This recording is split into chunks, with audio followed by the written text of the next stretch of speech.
ये बच्ची की हालत अत्यधिक गंभीर है और इसको हमको वेंटिलेटर पे रखना पड़ेगा।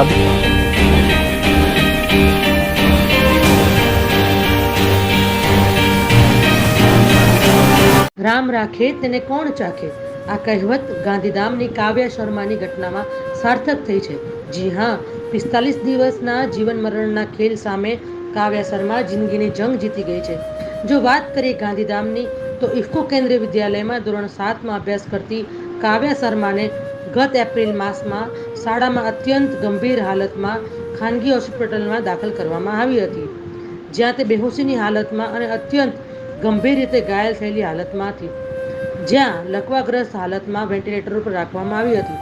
આ વિશે વાત કરતા ગાંધીધામના પંકજ શર્માએ જણાવ્યું હતું કે મારા ભાઈ મયંક શર્માની પુત્રી જે ઇફકો કેન્દ્રીય શાળામાં અભ્યાસ કરે છે, તેની શાળામાંથી ફોન આવ્યો હતો અને અમને હોસ્પિટલ પહોંચવા જણાવ્યું હતું. ત્યાં પહોંચતા કાવ્યા અત્યંત ગંભીર રીતે ઘાયલ હાલતમાં વેન્ટિલેટર ઉપર હતી. આ ઘટના વિશે શાળા સંચાલકને પૂછતા અનેક ઉડાઉ જવાબ આપવામાં આવ્યા હતા. બાળકીને શાળામાં રમત રમવા દરમિયાન છાતીના ભાગે ફૂટબોલ વાગ્યો હોવાનું સામે આવ્યું હતું. આ બાબતે વાલીને સંતોષ ન જણાતા તેમણે સીસીટીવી ફૂટેજ માંગ્યા હતા, જે શાળા દ્વારા આપવાનો ઇનકાર કરવામાં આવ્યો હતો. જે અંગે વાલીને શંકા જણાતા ગાંધીધામ બી ડિવિઝન પોલીસ મથકે જવાબદારો વિરુદ્ધ ફરિયાદ નોંધવાની અરજી કરવામાં આવી હતી.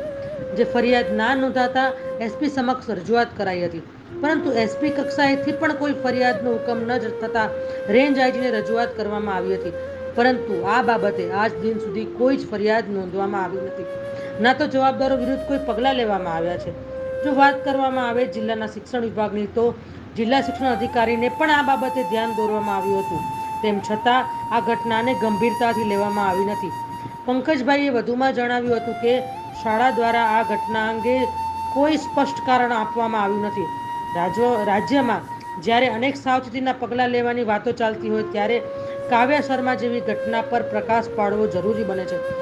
પરંતુ સત્તા અને સરકાર બંને પર બેઠેલા લોકો જ્યારે ઘટનાની ગંભીરતાને નજરઅંદાજ કરે છે, ત્યારે અનેક પ્રશ્નો જન્મ લેતા હોય છે, જેનો જવાબ કોણ આપશે એ એક ગંભીર પ્રશ્ન છે.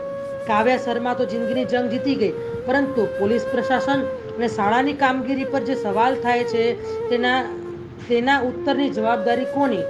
જવાબદારો પર પગલાં ક્યારે લેવાશે? પગલાં લેવાશે કે નહીં, તે હવે જોવું રહ્યું.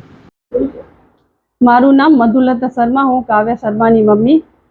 અમે ઘરે હતા, અમને ફોન આવ્યો 11:15 વાગે આશરે કે તમારી દીકરીને વાગી ગયું છે. અમે ઘરેથી નીકળ્યા એટલે રસ્તામાં વળી ફોન આવ્યો કે તમારી દીકરીને અમે હોસ્પિટલ લઈ જઈએ છીએ મોરખિયા, તમે ત્યાં પહોંચો. અમે મોરખિયા હોસ્પિટલ પહોંચ્યા, ત્યાં તેમણે કીધું કે એને વધારે વાગી ગયું છે, તમે સ્ટર્લિંગ હોસ્પિટલ જાઓ.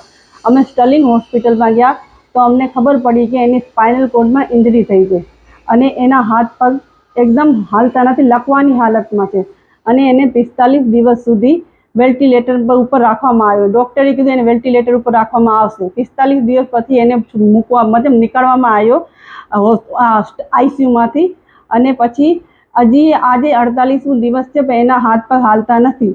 અને અમે એના જવાબ લેવા માટે પ્રિન્સિપલ સર પાસે ગયા કે આને આટલી કેમ લાગી ગયું છે, એનો તમે મને જવાબ આપો. તો સરને અમને કાંઈ કહેવા તૈયાર જ નહોતા.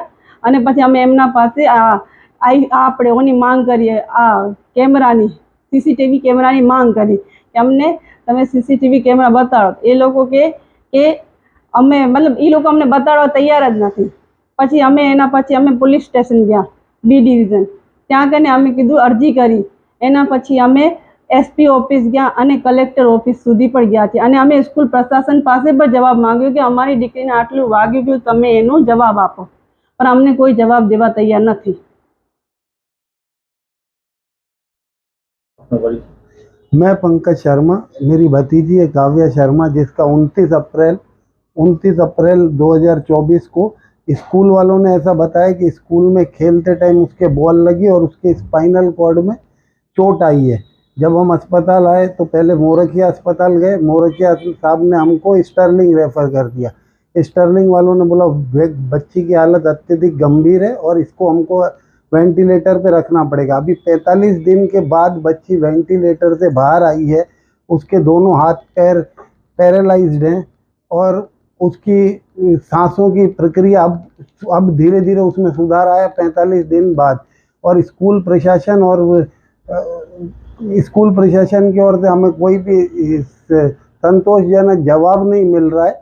जिस बात के लिए हम उनसे पूछ रहे हैं कि ये कैसे लगी, इसका कोई आपके पास सीसीटीवी फुटेज हो तो वो प्रोवाइड कराइए, कौन सा टीचर वहाँ खड़ा था वो बताइए उस दिन, जबकि उस दिन कोई भी गेम्स का पीरियड था ही नहीं। जिस दिन ये घटना घटी उस दिन कोई गेम्स का पीरियड था नहीं, और वो बता रहे हैं कि गेम्स खेलते हुए उसके लगी है। तो हमको उनकी तरफ से कोई भी संतोषजनक उत्तर प्राप्त नहीं हो रहा है। हम इस सिलसिले में बी डिवीज़न पुलिस स्टेशन में भी गए, हमने एक अर्जी करी है FIR के लिए स्कूल प्रशासन के ऊपर, लेकिन उसका भी कोई हमें संतोषजनक जवाब मिला नहीं।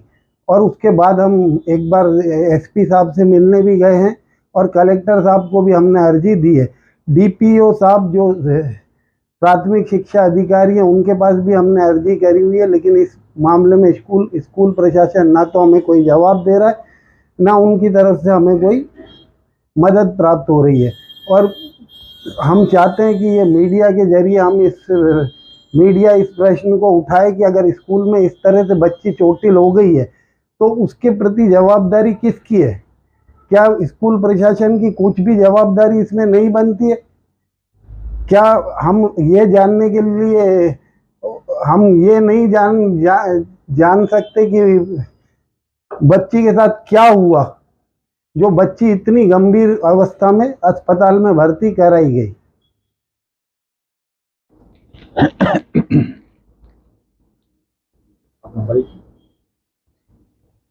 હું એડવોકેટ દિલીપ કુમાર જોશી ગાંધીધામ બાર એસોસિએશનના હાલમાં પ્રમુખ તરીકે મારી ફરજ બજાવું છું. છેલ્લા 35 વર્ષથી ક્રિમિનલ ફિલ્ડમાં વકીલાત કરું છું. બનાવની બાબત એવી છે કે ગાંધીધામ મધ્યે ચાલતી ઇફકોની જે ઉદયનગર ટાઉનશીપ છે ત્યાં એક કેન્દ્રીય વિદ્યાલય ચાલે છે. તેમાં એક કાવ્યા નામની છોકરીને 29 એપ્રિલના ઈજા થયેલી અને ત્યારબાદ એને સ્ટર્લિંગમાં દાખલ કરવામાં આવેલી. તો ઈજા બાબતે અલગ અલગ લોકોના અલગ અલગ મંતવ્યો આવે છે. લોકોના એટલે કે ત્યાં બનાવના સ્થળ ઉપર જે હાજર હતા એ વિદ્યાર્થીઓ, શિક્ષક અને શાળાનું મેનેજમેન્ટ છે એ એમના બધાના અલગ અલગ વાત છે. હવે સ્થળ એવું છે કે ત્યાં બનાવ સમયે CCTV નહોતા, બાદમાં CCTV લાગી ગયા અને ઇફકોની ટાઉનશીપમાં છે એટલે ઇફકો ટાઉનશીપમાં સામાન્ય માણસને પણ પ્રવેશ કરવો હોય તો એણે 7 કોઠાનું યુદ્ધ જેમ પાર કરવું પડે ને એવી રીતે અલગ અલગ જગ્યાએ તમારે ઓળખ આપવાની, અલગ અલગ વિગતો આપો, ત્યારબાદ તમે સ્થળ ઉપર પહોંચી શકો. તો એવા સંજોગોમાં છોકરીને ઈજા થઈ એ બહુ મહત્ત્વની વાત છે. હવે અત્યારે સૌથી મોટો સવાલ ઊભો એ થાય છે કે જ્યારે મા બાપ પોતાના વાલસોયા બાળકોને શાળામાં શિક્ષણ મેળવવા માટે જ્યારે મોકલતા હોય તેમાં એ મોંઘી દાટ ફી ભરે, શાળા મેનેજમેન્ટ પોતાની મરજી પ્રમાણે ફી માંગે અને એ પ્રમાણે ફી મેળવ્યા બાદ જો શાળામાં બાળકોની સુરક્ષાની ન હોય તો આ એક મોટો વિશાળ પ્રશ્ન છે. માત્ર કાવ્યા પૂરતો નથી પણ ભારતની તમામ શાળામાં ભણતા તમામ વિદ્યાર્થીઓ માટે આ એક મોટો સવાલ છે. કારણ કે શાળાના સમય દરમિયાન વિદ્યાર્થીને કોઈ ઈજા થાય કે જેમાં કાવ્યાને ઈજા થયેલી છે એ ગંભીર પ્રકારની ઈજા છે. આ ઈજાના કારણે તેણીની સારવાર કેટલો સમય ચાલશે એ અત્યારે કહેવું મુશ્કેલ છે, પણ અત્યાર સુધીની જે સારવાર છે એ સારવારમાં રોજનો જે ખર્ચો હોસ્પિટલનો, આ ખર્ચો કોણ ભોગવે એક મહત્ત્વનો સવાલ છે. કારણ કે સામાન્ય છે એ સારવારમાં રોજનો જે ખર્ચો હોસ્પિટલનો આ ખર્ચો કોણ ભોગવે એક મહત્વનો સવાલ છે. કારણ કે સામાન્ય રીતે જે સ્થળે અકસ્માત થયો હોય તો એના વહીવટકર્તાઓની જવાબદારી ઊભી થાય. જેમ કે હમણાં રાજકોટમાં આ એક અગ્નિકાંડ થયો, એમાં એના મેનેજમેન્ટવાળાના તે બધાની પાછળ પોલીસ પડી ગઈ છે. તો જવાબદારીઓ માટે હમણાં ગઈકાલે જ મુખ્યમંત્રીશ્રીએ એક નોર્મ્સ બહાર પાડ્યા છે કે તમારે આ પબ્લિક વીમો ઉતારવો ને આ એ પ્રકારની વસ્તુઓ. તો શાળામાં જે બાપ બેબીને ઈજા થઈ છે એનો ખર્ચ કોણ ભોગવે? ખરેખર તો આ ખર્ચ શાળાના મેનેજમેન્ટે ભોગવવો જોઈએ. કેવી રીતે ભોગવવો અને એની વ્યવસ્થા ક્યાંથી કરવી એ મેનેજમેન્ટે જોવાનું છે.